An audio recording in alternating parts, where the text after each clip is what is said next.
Today on Living History, we are speaking with William D. Frazier. But at the same time, it was, as far as manufacturing, it was very noticeable. I didn't know what I was doing. And the person that worked in that company was a Chinese woman, mentored me and said, I will teach you how to do business in China if you teach me how to understand American market.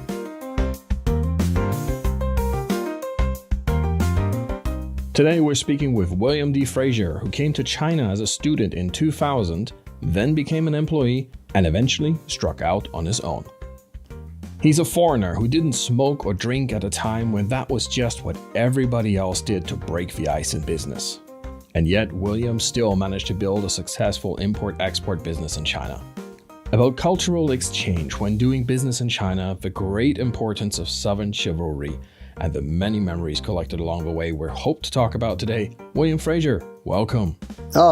Great to be here. Great to be here. That's pretty much cover my beginning here. I came on a study abroad program back in 2000, and that was really the eye-opening experience as far as coming to China for the very, very first time. You know, I come from a small southeast coastal town in Georgia named Brunswick, and growing up as a kid, my only exposure to Chinese people was either through a Bruce Lee movie, which is on the big screen, of course, and local restaurants. And that was it. That was my exposure to Chinese people until I got to college. That's my only interaction. But there's one part about China that I did not know. There's a lot of things about China I did not know when I first came. And you mentioned that, the smoking, the drinking, but I didn't realize pork is the main meat here. And I don't eat pork. So there was a lot of adjustments I had to do as far as those three areas, because if not three, at least one of those items is going to be in front of you on a daily basis. So yeah. People ask me, normally, why are you here? Why you live here? What am I doing here? And after so many years, it was the import-export was the business that came later on during my time here. But the beginning was the study abroad program, and then going into becoming a student, one of the first foreign students in 2002. So there were not many people like me here. Honestly, they were not. Kind of strange. Everybody thought I was Michael Jordan because I had a bald head. And they thought I could play basketball. I played basketball, but I cannot play basketball. That's not the issue. But it was just that it was always this interest of people looking at me, which I really didn't understood. I really understand at that time. Being I'm from where I'm from, if you look at someone, you get eye contact and then you speak. Either I'm speaking, but not knowing the language that well, but your next gesture you do, you wave. Acknowledging that I see you looking at me, so I acknowledge you as a person. And it was very rare that someone would respond back. And I just thought that was, somewhat rude. But I'm like, why are you looking at me? And I'm speaking to you and you're not speaking back, but, And then, so I developed that mannerism. I figured, okay, this is how things are done. So you just sometimes you give that cold, stoned face, in a sense, you just look. And I just started doing that. So when people look at me, I just look back. So okay, I'm mimicking you, because I figured that's the way you're communicating. It wasn't an insult to them at all, just becoming more culturally aware of what was going on over here. And also, I had to immediately shed some of those Western mannerisms. Like what? Thinking that that there were a lot of gay people here. How so? Because you would see women walking arm in arm. And you didn't see that in the West unless they was intimate or had a personal relationship, but that is a sign of friendship. I realized, I'm like, God, these women are really into each other, so, but I realized that that's friendship. That's the way people interact. That's the way people interact. So I hate to say that part, but that was one part. But I learned it at first because I asked that question: Are they lovers? And no. Okay, fine. But it was one incident that really made me get away from the Western mentality of being here. I think I was here like maybe 3 weeks. I was going to Shanghai Normal University, Shanghai Shifan Dashway, walking on the road. I heard these feet running behind me. So people were running behind me. Somebody was running behind me. So normally if you hear people running, you look around to see if anybody else is running. And I didn't notice anybody running. And this was like within 10 seconds. It's a very quick moment though.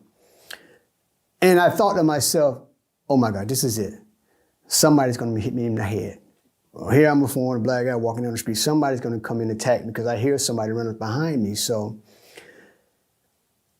I tensed up. I'm walking, but I'm getting very tense. So I clench my fist. And I'm thinking to myself, I'm going to turn around and I'm going to smack this person that's coming behind me. I'm going to turn around, I'm going to throw a punch. And as I was getting ready to turn around, this lady ran right past me. And she ran and got on the bus.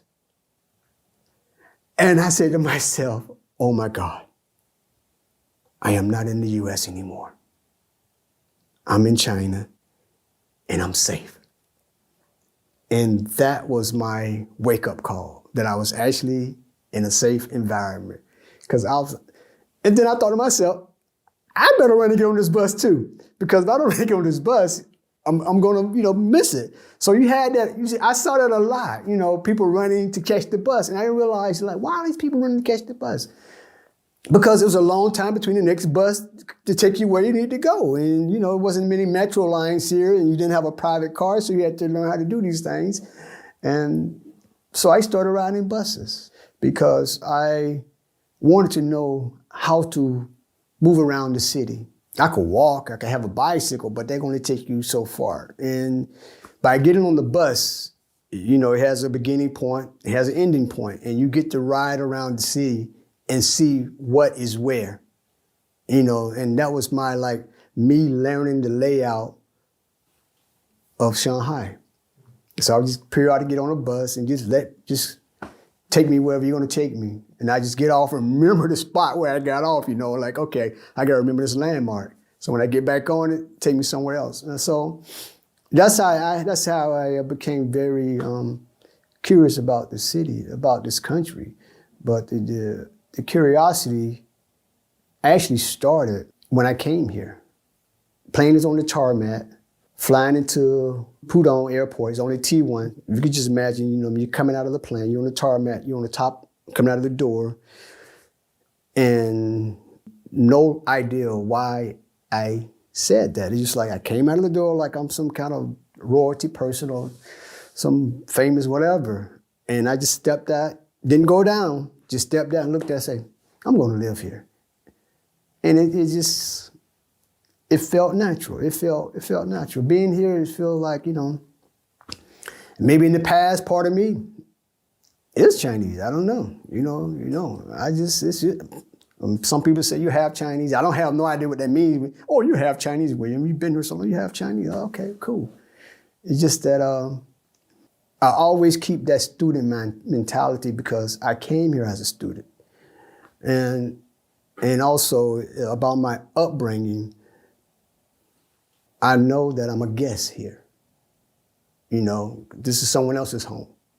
So I have to be respectful to how they run their home. This is my home, this is your home. So I have to learn how you do things and adjust my ways of adjusting to your lifestyle, not trying to get you to adjust to my previous lifestyle, whatever have you, because it's not going to work. It's not going to work that way.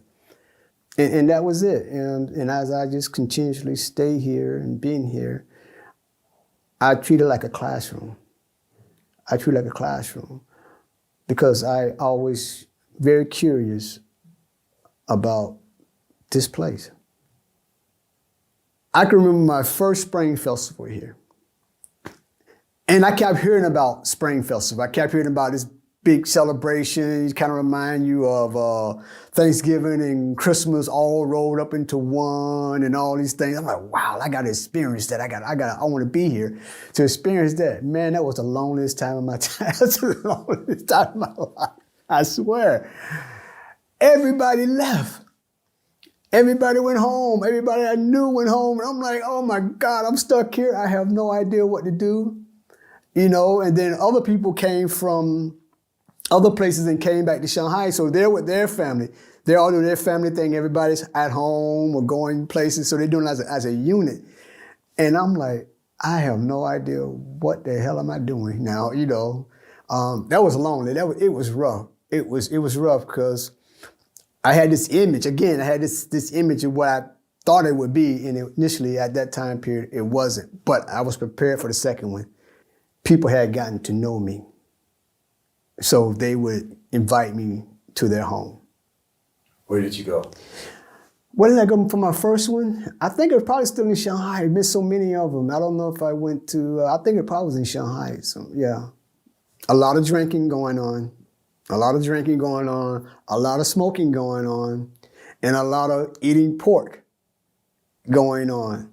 So I'm not trying to be disrespectful to the meals that people were preparing, but at the same time, I'm please let them know I don't eat pork. You know, I don't eat pork. But it was beef, chicken. But you had to watch because some of the vegetables that they had fried had pork in it.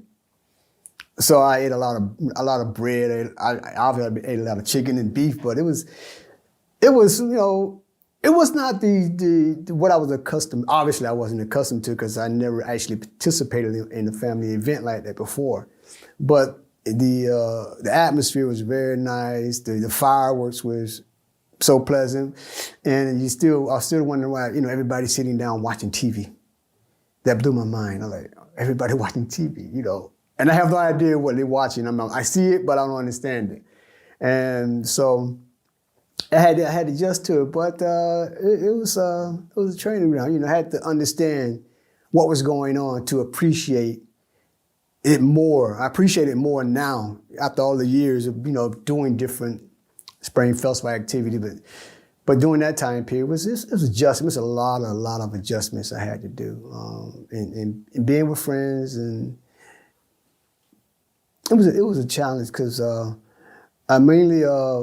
Really surrounded myself with local people. When I say local people, Chinese people, okay? I didn't know if you're from Shanghai, fine. I don't care. If you're from Hangzhou, fine. You're from Suzhou, fine. I don't care, But, it was that because it was not that many foreigners over here at my level, at what I was doing.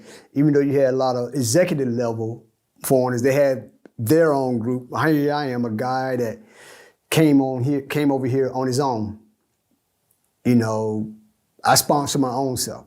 I had to, figure out a way to get a place to stay, make money, feed myself. So that was, and again, there were no foreigners with me to help guide me, mentor me in that aspect. So I had to learn everything from local people. And I was very, very grateful to that, to this very day. Yeah. Yeah, to this very day. I learned about this place from a lot of people. Tell me about the days when you started your business. You got your import-export license. Tell me about how that came about. Oh, God, I wish I had it right here. I could show you what actually I had, the item that we made. So anyway, I'm over here and people back in the States asking me, what can they get in China? And I'm like, what is it that you want in China? What can you get in China? What do you want? And so somebody asked me, approached me to make some fraternity items. And one of the first items I was making was a flag. That was a time that, having a flag, people going to homecoming like American football games, going back to college, having a flag flying outside their car, having a flag inside your house of different organizations. And so I found this company in Pudong. That was really, really shocking to me because I didn't know anything about manufacturing. Honestly, I didn't at that point. Never done it a day in my life. But when I went there, I saw the beginning of how manufacturing would be done as far as when you come down to printing on textile. And they had like this manual, the painting, the print out, and they take the machine and going across. Not the machine, but manually sliding it across with the wooden plates and all that, sliding it across. And the conditions was really very bad comparing to now, working conditions. Because you're dealing with a lot of environmental issues, because you have that drainage, that dye that's coming off of the paint, off of the textile, and it's just draining wherever it goes. There was no real drain system to recycle that waste.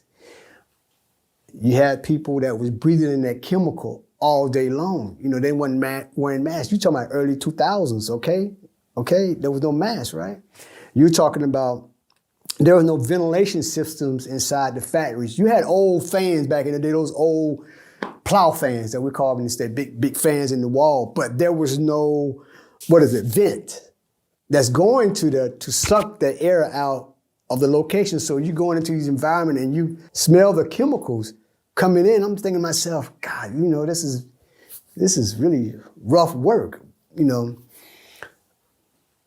But at the same time, it was very noticeable that I didn't know what I was doing as far as manufacturing. It was very noticeable I didn't know what I was doing. And the person that worked in that company, was a Chinese woman, mentored me and said, this is how you should do business in China. So you went to the factory. I went to the factory. You tried to buy some flags, and she figured out you didn't know what I'm doing. Tell me that story. It was like, this is one of the things that, you don't have a contract. You didn't stipulate the terms of how many flags you want, how soon they should be delivered, if they're not delivered this time, what happens. You didn't specify how you wanted the flag to be packaged.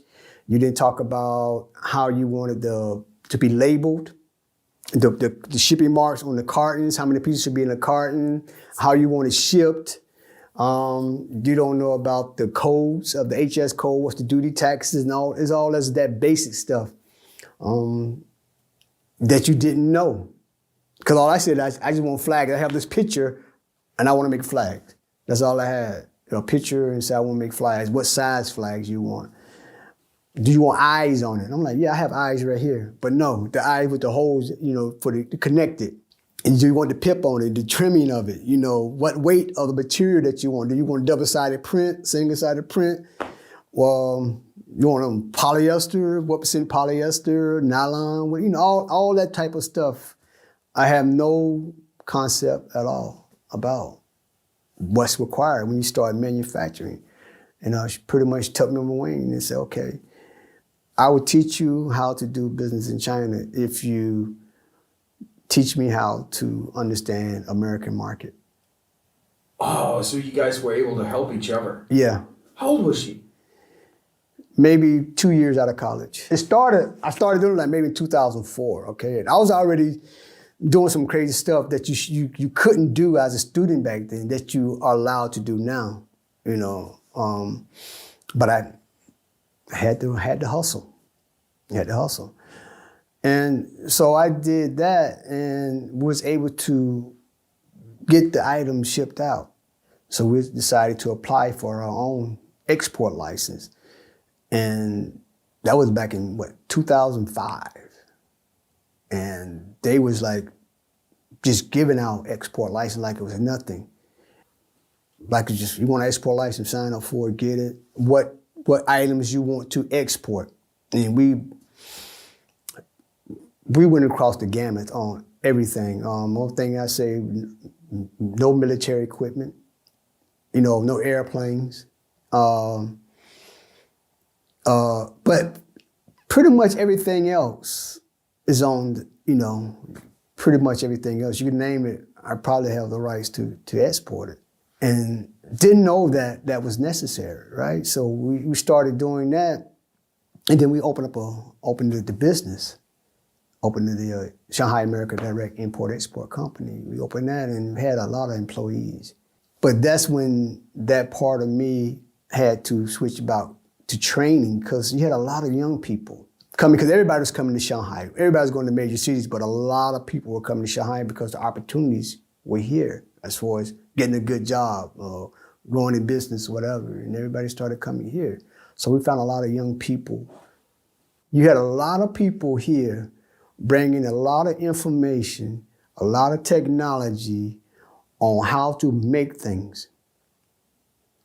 So if you got all of that in one area, it's only common sense that somebody's going to be able to figure out they like this here, so we're going to make something that nobody else has made, because we have the information, the technology, and the resources to create, because you actually train people on how to do that. The world actually trained Chinese people to be very innovative. And not saying they were not innovative at that time, but it doesn't, it's just that the innovation, you could see that it was going to happen here. I could see it at that time, like, all this, because you had everybody here. You had a lot of cultures here. So you had everybody here learning from everybody. And you just had that stone face. And it's not being disrespectful, but that face was just absorbing information. So I understood that look when I first got here. I waved, but they wouldn't wave back. So I understood, I'm just going to listen. I'm just going to listen and learn and just listen and learn and listen and learn. To the point where we had employees that figured out what we were doing, and they went and started their own business. And I was like, I can't be mad at that. And the individuals that were doing it were females.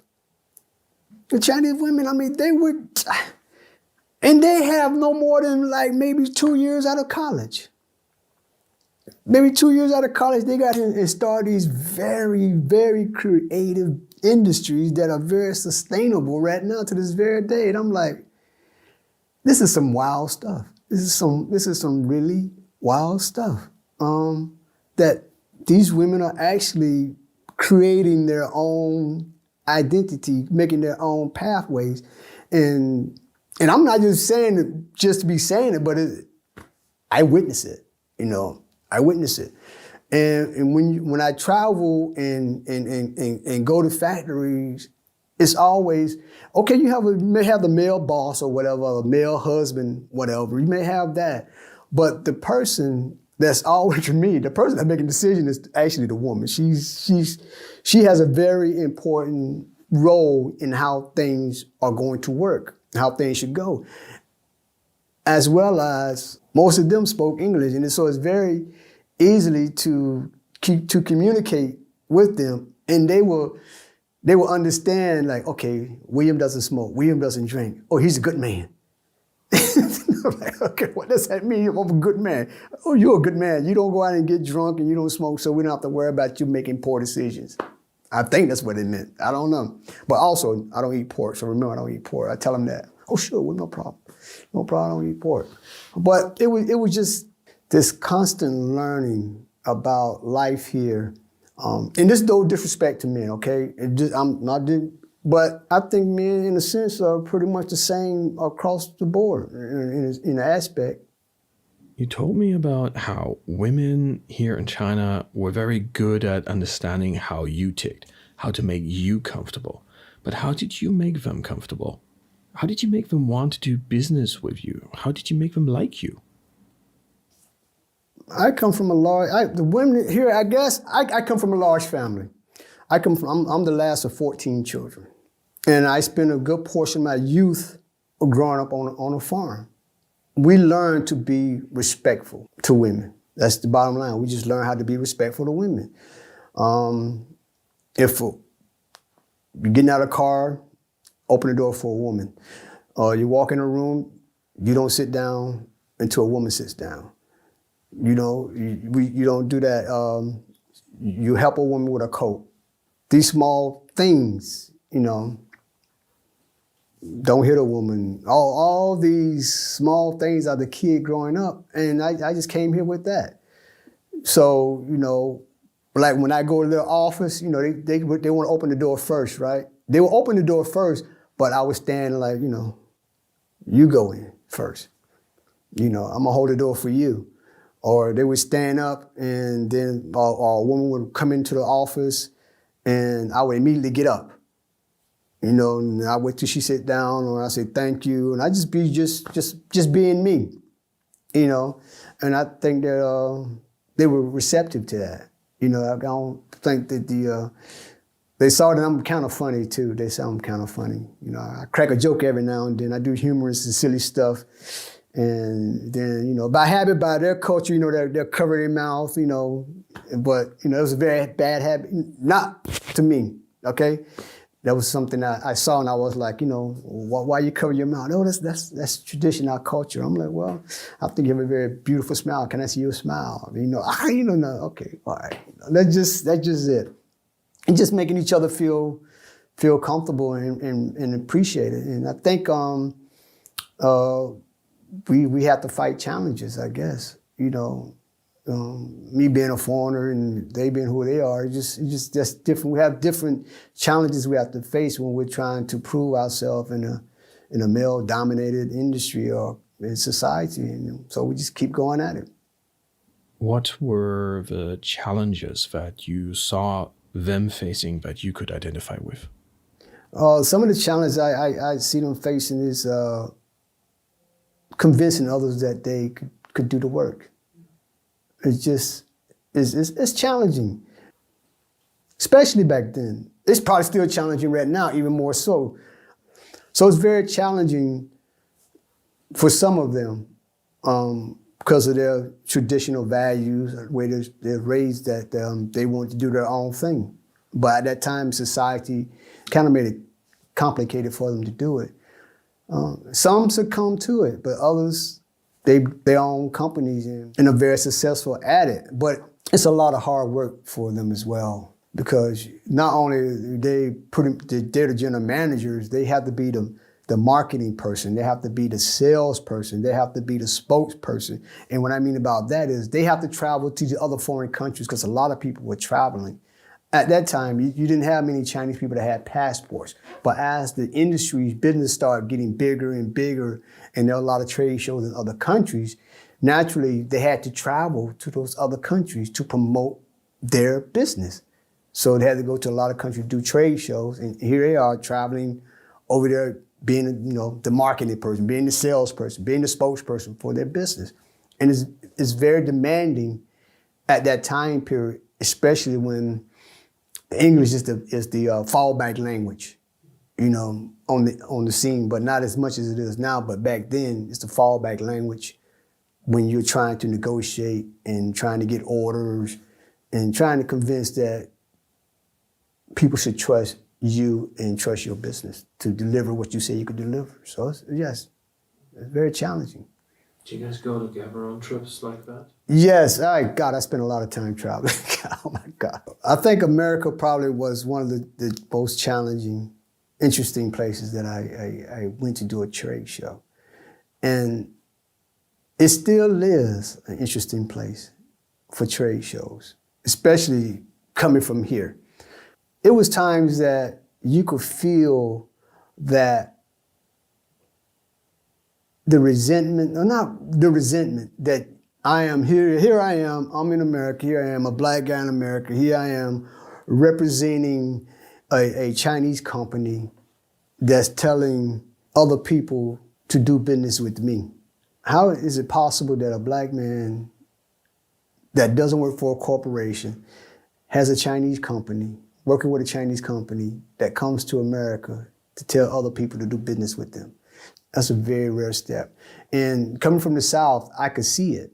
You know, just you can see it and you can feel it. And then you turn around and have a Chinese woman. You don't have a Chinese male and you don't have a white male that's representing this company to say, come do business with us.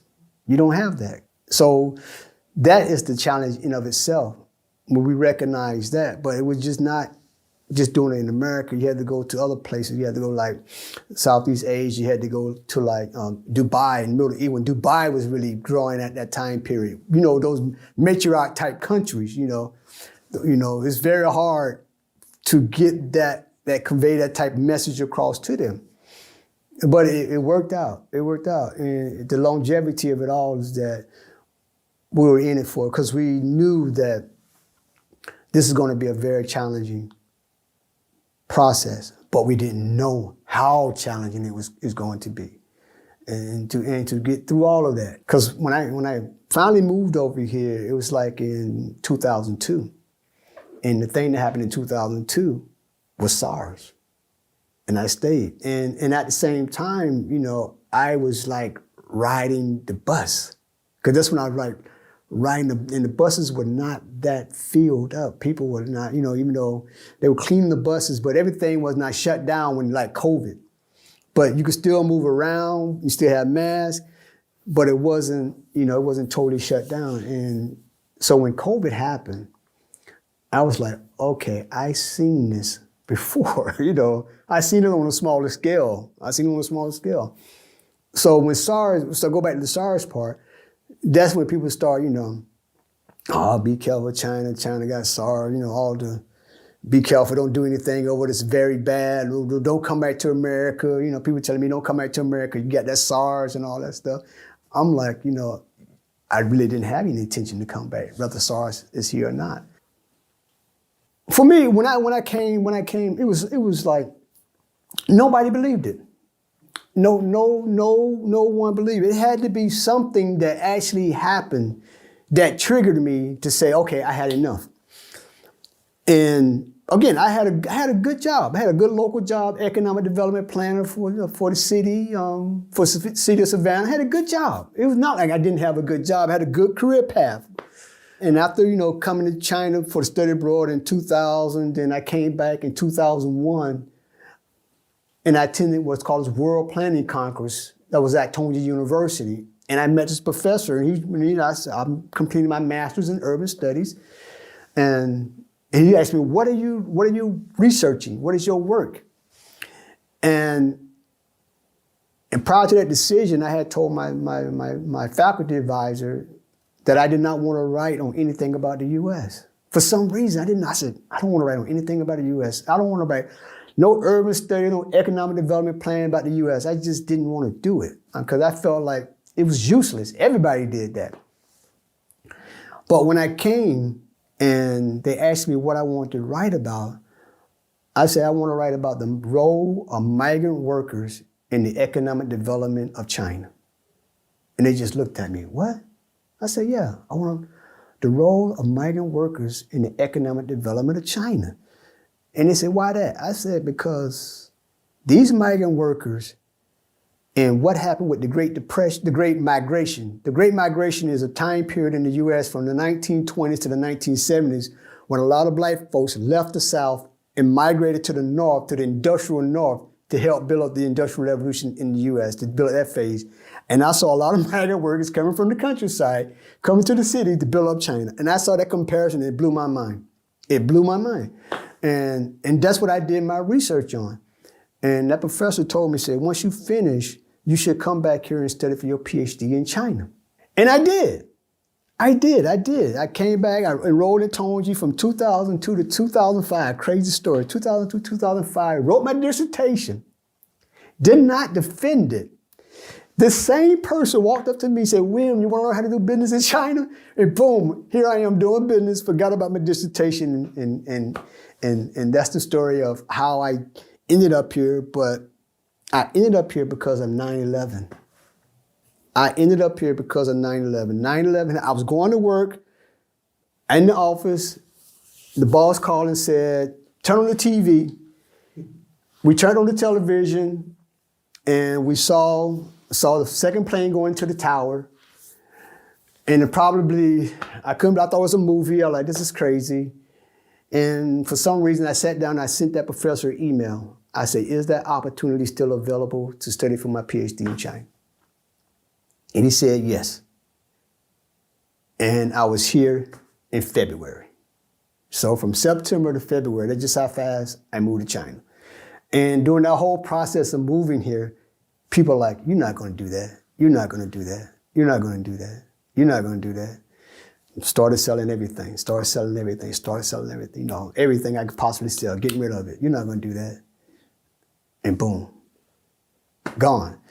First couple of years, when you coming back home? Now when I go back home, how long are you going to be here? The subject matter has changed. It's not when you're coming back, it's about how long you're going to be here because they know I'm not going to stay. They know I'm not going to stay.